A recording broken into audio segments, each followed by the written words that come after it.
Hello, this is Pastor Scott Cruz with the Deeper Rock. I want to invite you to church this Sunday at West Acres Cinema at 10 a.m. Come get yourself a big old cup of coffee, some popcorn, and a big donut. Not a little donut. I've been at some churches and they give you these little donuts. Nah, at the Rock you get a big donut. And so come and get yourself a big donut. Habakkuk chapter 1 verse 9. Oh, on they come, all bent on violence, talking about the Babylonians. Their hordes advance like the desert wind, sweeping captives ahead of them like the sand. There is two parts to sowing and reaping that you find all the way through Scripture. And those two parts are the practical part. When you put good stuff out there, good stuff comes back just practically. It's just the nature of things. If you're nice to people, they're going to be nice to you. If you are investing in good things, those things are going to return back. And so it's an investment, and it comes back again, sowing and reaping. The second thing is, I believe that there is a supernatural component to reaping and sowing.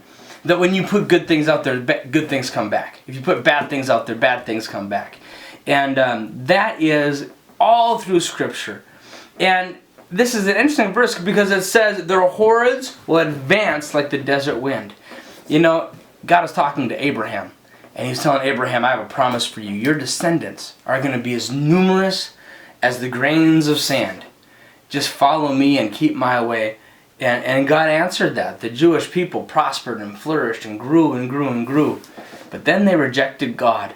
And through Habakkuk, the word comes through and says, the hordes advance like a desert wind, sweeping the captives ahead of them like sand.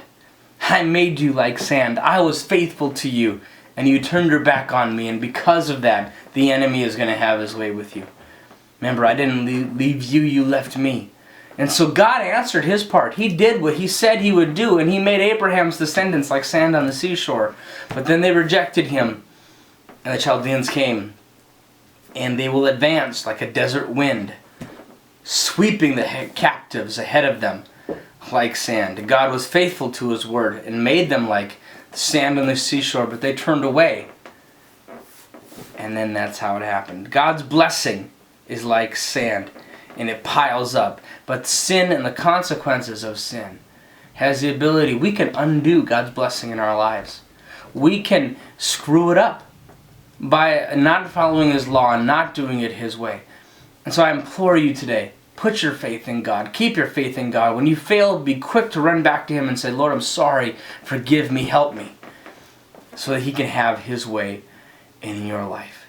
Hey, may the Lord richly bless you. I hope to see you in church on Sunday. Drop me a message if you like this. That really